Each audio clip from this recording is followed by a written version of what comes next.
Hey there, so I just wanted to share a quick tip that I've been using the past few years to help keep our pool much warmer throughout the season.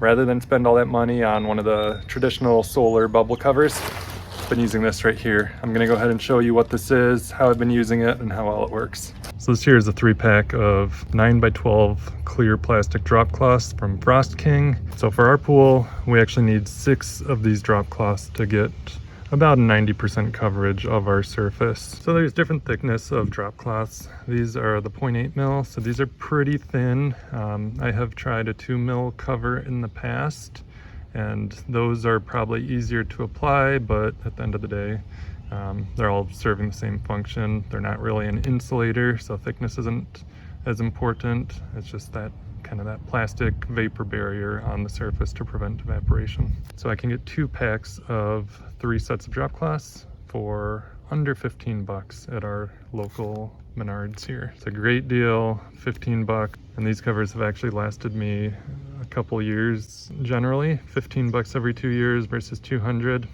I'll take that. And just unroll them. And then at that point, we can go ahead and lay them onto the pool. It's pretty easy to apply these onto the surface. It does take a little finesse. I like to use a pool brush just to kind of smooth out the wrinkles and bubbles. Sometimes it can be a little challenging with the pool brush. It may kind of get tangled or caught in the plastic, but usually it just can gently be undone to smooth it out.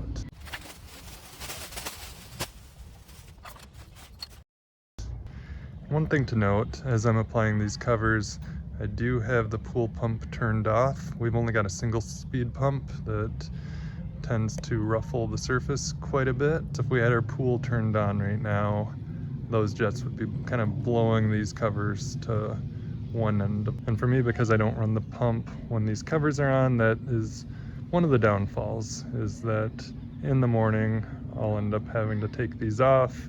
So even if in the morning it's still a bit cool out, I'll be removing these covers so that I can get the pump going, and I'll probably be losing a little bit of heat there.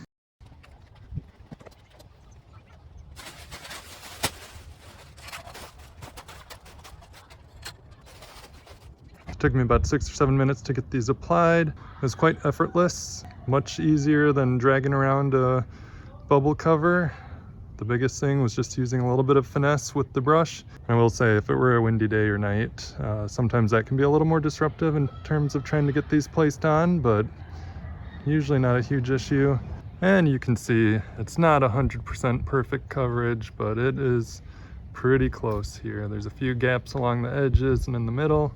This plastic on top of the surface of the water is going to help prevent that evaporation overnight as the temperatures drop down. So this is the next morning, and you can see some of the air pockets in the cover.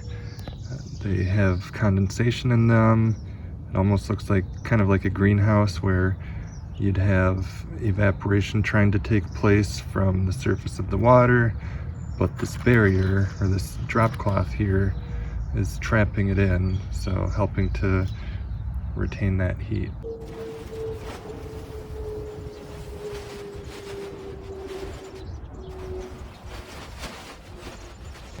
So once we've got the covers pulled off, I like to just let them air dry here for a bit. We've got some railing around the pool that I hang them over, and after an hour or two, then I'll go ahead and stow them away. As far as storage goes, when these covers aren't in use, we have a little loft here in our pool shed. Just stick them up there. We generally just crumple them up and kind of put them into a ball, and they work out pretty well that way. Compact storage. So after taking the covers off here, you can see the steam and the fog just rising up off the surface of the water. It's just an example of that heat loss without any sort of protection over the surface of the water there. So our water temperature right now is right around 81 degrees here. So this is after pulling off our covers. It was a pretty chilly night, got down to 50 degrees. Water temperature was 83 to start with, so losing a couple degrees there. really isn't too bad considering the nighttime temperatures. Without the covers, we very well could have lost another 2 or 3 degrees. And so with these covers, I'm definitely not claiming that these are better than the traditional bubble solar covers, but in my opinion, they're a better value. You're paying a fraction of the price and they're providing similar capability.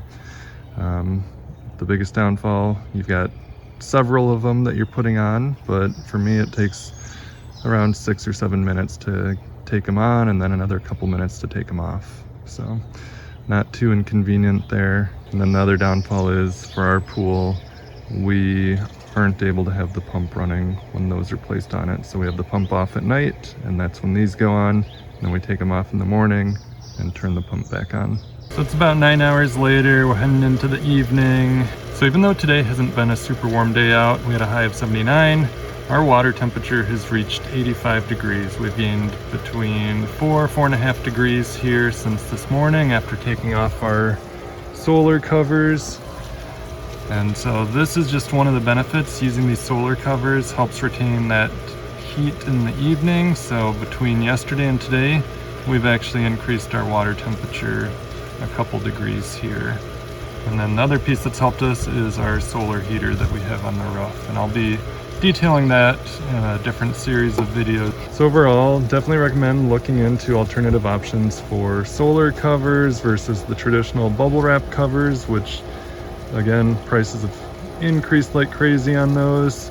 There's other ways out there. Really anything that's just gonna provide a layer between the air and the water to trap that heat in. It's really what you're looking for. Feel free to comment down below if you've tried some other methods of a DIY solar cover. If you enjoyed this content, feel free to like and subscribe below. See you next time.